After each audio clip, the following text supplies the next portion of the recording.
আসসালামু আলাইকুম।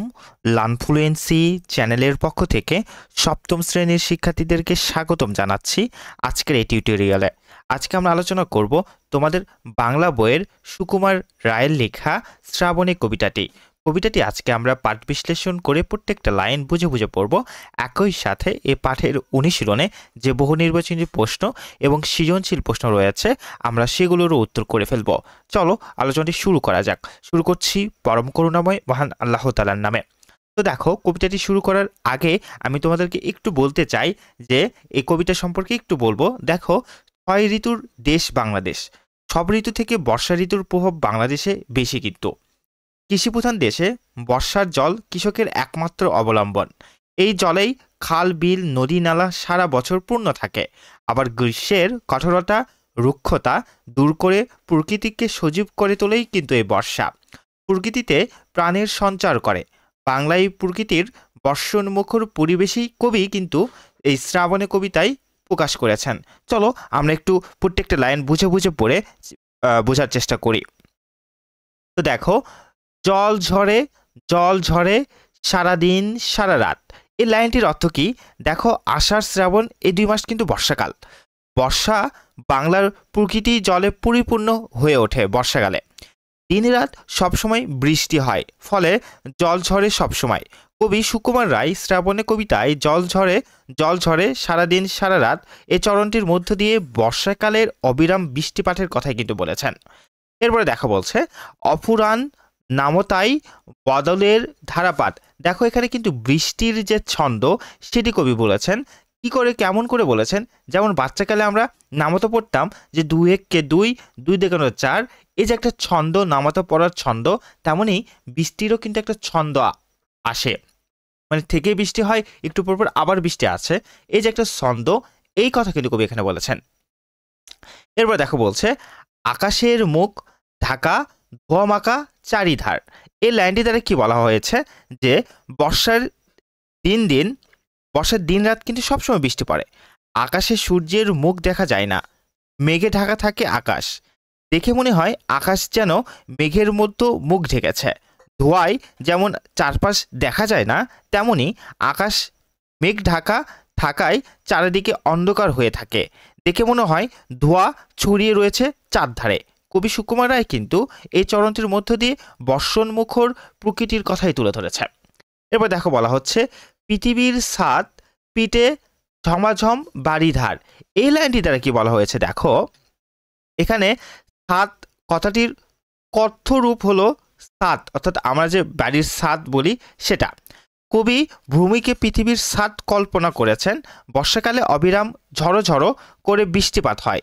কবির মনে হয় এই ঝমাঝম জলের ধারা পৃথিবীর ছাদের পিঠে পতিত হচ্ছে।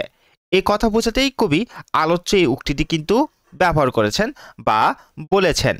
আচ্ছা, এরপরে দেখো প্লান করে গাছপালা প্রাণ খোলা বর্ষায়। অর্থাৎ গ্রীষ্মের পরেই কিন্তু বর্ষা আসে, তাই না? তো গ্রীষ্মকালে গাছপালা কিন্তু ধুলা বালি দিয়ে একদম মেখে যায়, তাই না? আর এই ধুলাবালি মাখা গাছপালা বর্ষায় যখন হয়, বৃষ্টি যখন আসে, তখন কিন্তু দিয়ে একদম চকচকা হয়ে যায়, প্রাণ খোলা হয়ে যায়, এ কথা বলা হয়েছে। নদী নালা ঘোলা জল ভরে ওঠে ভরসায়। দেখো, গ্রীষ্মকালে কিন্তু নদী নালাতে খুব একটা বেশি পানি থাকে না, আর পানিগুলো কিন্তু ঘোলা থাকে।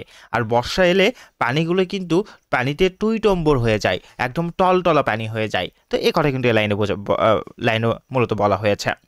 এরপরে কি বলা হচ্ছে? দেখো যে উৎসব ঘনস্বর উন্মাদ শ্রাবণের। দেখো, এখানে উন্মাদ বলতে পাগলেটে ভাবের কথা বলা হয়েছে। যে আমরা অনেক সময় কি করি, অনেক সময় পাগলেটে ভাব প্রকাশ করি। কীরকম করে? যে এই কাজটা আমি করতে নিছি, এই কাজটা আমি করবই, বারবার করব, এরকম যে একটা পাগলাটে ভাব আমরা প্রকাশ করি। ঠিক এখানেও বর্ষাকালে বৃষ্টি কিন্তু পাগলাটে স্বভাবের মতো বরংবার কিন্তু বৃষ্টি আসে, মানে আসতেই থাকে আসতেই থাকে, এরকম একটা কথা কিন্তু এখানে কবি বুঝিয়েছে। এবার বলছে দেখো শেষ নাই বর্ষার প্লাবনের। অর্থাৎ বর্ষার প্লাবনের কিন্তু শেষ নাই, চারিদিক থেকে প্লাবন হতে থাকে, তাই না? নদী নালা খাল বিলের পানি চারিদিক থেকে সবভাবেই কিন্তু প্লাবিত হয়, এই কথা কিন্তু এখানে বলা হচ্ছে। এরপর দেখো বলা হচ্ছে কি যে আচ্ছা জলে জলে জলময় 10 দিক টলমল। এই কথাটার দ্বারা কি বলা হচ্ছে দেখো, যে এখানে মূলত গ্রীষ্মের প্রচণ্ড দাবদাহ শেষে শ্রাবণ মাসে চারিদিকে কিন্তু জলে পরিপূর্ণ হয়ে ওঠে। বর্ষার অবিরাম জলধারায় নদী, নালা, খাল, বিল, পুকুর সব পরিপূর্ণ হয়ে ওঠে। মাঠ, ফসলের ক্ষেত সব জলে ডুবে যায়। তখন যেদিক তাকানো যায় সেদিকে কেবল জল আর জল, সবকিছু জলে টলমল করে।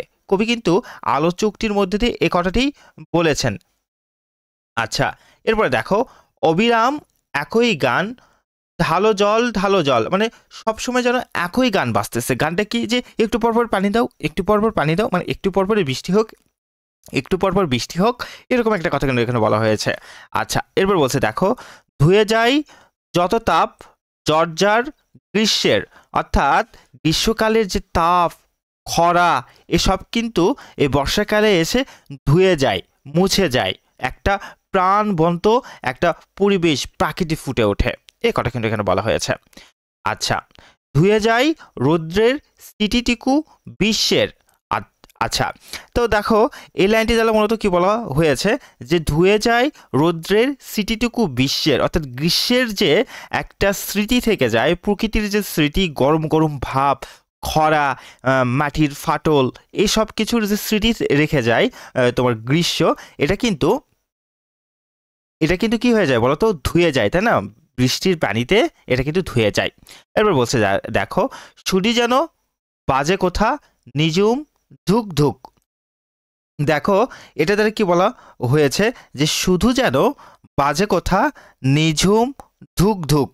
আচ্ছা, এই যে এখানে তোমার গ্রীষ্মের যে একটা পার হয়ে এসে আরেকটা ঋতু চলে আসছে, এটার যে একটা আবেশ থেকে যায়, সেটার কথা কিন্তু এখানে মূলত বলা হচ্ছে।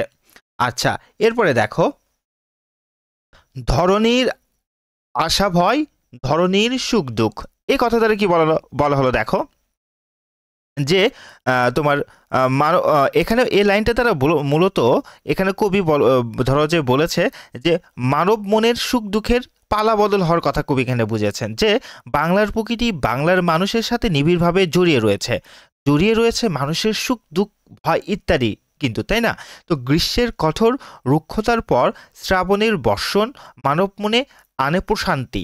আবার অতিবর্ষণে দরিদ্র মানুষের দুঃখ কষ্ট সীমা থাকে না। তাই পৃথিবীতে প্রকৃতির পালাবদল মানব মনে একদিকে আশা, অন্যদিকে ভয়, একদিকে সুখ, অন্যদিকে দুঃখের সঞ্চার করে।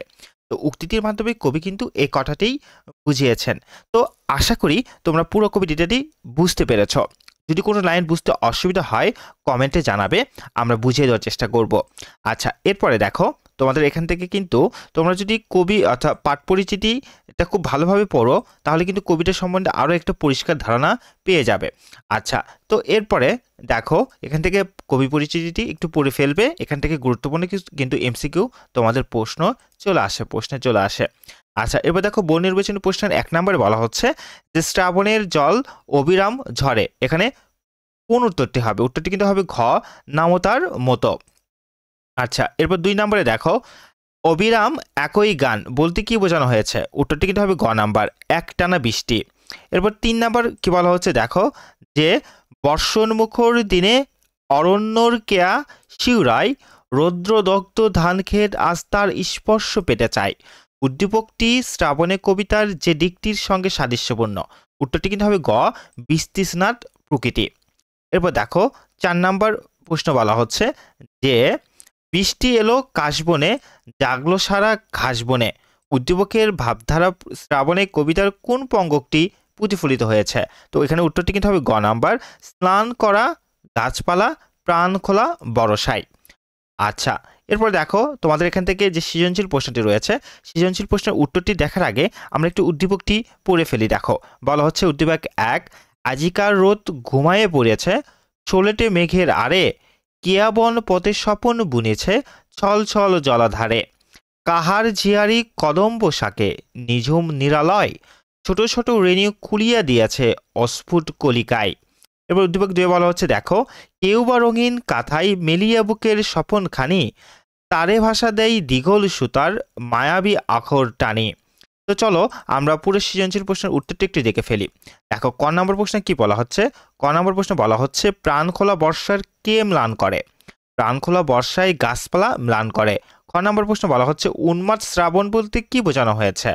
উন্মাদ শ্রাবণ বলতে শ্রাবণ মাসের অবিরাম বর্ষণের কথা বোঝানো হয়েছে। শ্রাবণ মাসে অবিরাম বৃষ্টি হয়, রাত দিন সবসময় টুপটাপ করে বৃষ্টি পড়তেই থাকে, এক মুহূর্তের জন্যও বিরাম নেই। প্রকৃতির বুকে যেন শ্রাবণ ঝরঝর জল ঝরানোর উৎসবে মেতে ওঠে। কবিতায় শ্রাবণ মাসে অবিরাম ধারায় বৃষ্টি হওয়ার জন্য শ্রাবণকে উন্মাদ বলেছেন, কারণ উন্মাদ যেমন একই কাজ বারবার করে, তেমনই শ্রাবণ মাসেও অবিরাম বৃষ্টি ঝরে। আচ্ছা, এরপর গ নম্বর প্রশ্নটি দেখো। গ নম্বর প্রশ্নে কি বলা হচ্ছে? গ নম্বর প্রশ্ন বলা হচ্ছে প্রথম উদ্দীপকে শ্রাবণে কবিতার বর্ণিত বর্ষার কোন দিকটি চিহ্নিত হয়েছে বর্ণনা করো।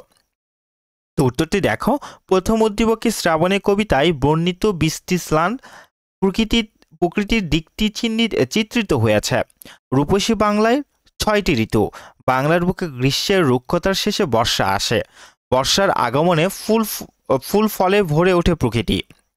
বৃষ্টিধারার স্নান করে প্রকৃতি হয়ে ওঠে সজীব সুন্দর। প্রকৃতিতে ফিরে আসে প্রাণ স্পন্দন।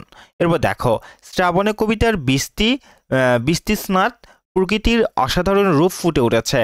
এখানে প্রকৃতি অবিরাম বৃষ্টির স্নান করে সজীব ও প্রাণবন্ত হয়ে ওঠে। গ্রীষ্মকালের রোদের চিহ্ন ধুয়ে মুছে যায় প্রকৃতি থেকে। প্রাণখোলা বর্ষায় গাছপালা ম্লান করে আর কি। শ্রাবণে কবিতার প্রাকৃতিক এই চিত্রটি প্রথম উদ্দীপকেও চিত্রিত হয়েছে, যে উদ্দীপকে বলা হয়েছে মেঘের আড়ালে রোদ ঘুমিয়ে পড়েছে, চারদিকে ছলছল জল কিয়াবনে স্বপ্ন সৃষ্টি করে, কদম ফুল ফুটে, বৃষ্টির ধারায় কদম ফুল তার রেণুগুলো মেলে ধরে। বৃষ্টির দিনে প্রকৃতি যে রূপ ধারণ করে, উদ্দীপক ও কবিতায় তারই চিত্র ফুটে উঠেছে। তাই আমরা বলতে পারি প্রথম উদ্দীপকে শ্রাবণে কবিতায় বর্ণিত বৃষ্টি স্নান প্রকৃতির দিকটি চিত্রিত হয়েছে। এবার দেখো ঘ নম্বর প্রশ্নের উত্তরটি। ঘ নম্বর প্রশ্ন বলা হচ্ছে কি, যে দ্বিতীয় উদ্দীপকটি শ্রাবণে কবিতার শেষে প্রতিফলিত হয়েছে কি, যুক্তিসহ বিচার করো। উত্তর হ্যাঁ, দ্বিতীয় উদ্দীপকটি শ্রাবণে কবিতার শেষ চরণে প্রতিফলিত হয়েছে। বৃষ্টির দিনে শুধু প্রকৃতিতে পরিবর্তন আসে না, পরিবর্তন আসে মানব মনেও। বৃষ্টিস্নাত প্রকৃতির সঙ্গে সঙ্গে মানব মনেও হয়ে ওঠে সংবেদনশীল। বৃষ্টির ধারা যেন মানবের হৃদয় দ্বারা খুলে দেয়। বৃষ্টির দিনে মানুষ বাইরে কোনো কাজ করতে পারে না, ঘরের মধ্যে বসে থাকতে হয়। তাই বৃষ্টির দিনে বাংলার মেয়েরা, পল্লী বধূরা, মায়েরা বসে কাঁথা সেলাই করে, যে কথাটি দ্বিতীয় উদ্দীপকে প্রকাশিত হয়েছে। তারা রঙিন কাঁথায় মেলে ধরে বুকের মধ্যে লুকানো স্বপ্ন আসার কথা। ছুটার টানে সে স্বপ্নকে ভাষা দেয়। তাদের সেই কাঁথায় জড়িয়ে থাকে জীবনের নানা সূক্ষ্ম দুঃখের আখ্যান। শ্রাবণের কবিতায় কবি বলেছেন, বৃষ্টির দিনে মানব মনে বাজে নিঝুম ধুক ধুক শব্দ। বৃষ্টির দিনে মানব মনেও সঞ্চার হয় নানা রকম আশা, দুরাশা, সুখ দুঃখের কথা। তো দেখো, উদ্দীপকে ও শ্রাবণে কবিতা উভয় জায়গায় বর্ষা ঋতুতে বৃষ্টির দিনে মানব মনে যে পালাবদল ঘটে সেই কথা প্রকাশ পেয়েছে মানুষের সুখ দুঃখ স্বপ্নের কথা। তাই আমরা বলতে পারি যে দ্বিতীয় উদ্দীপকটি শ্রাবণে কবিতার শেষ চরণে প্রতিফলিত হয়েছে। তো এ ছিল তোমাদের জন্য আজকের এই আলোচনাটি। ভিডিওটি ভালো লেগে থাকলে লাইক দেবে এবং অবশ্যই লার্নফ্লুয়েন্সি চ্যানেলটিকে সাবস্ক্রাইব করবে। ভালো থেকো, সুস্থ থেকো। আসসালামু আলাইকুম।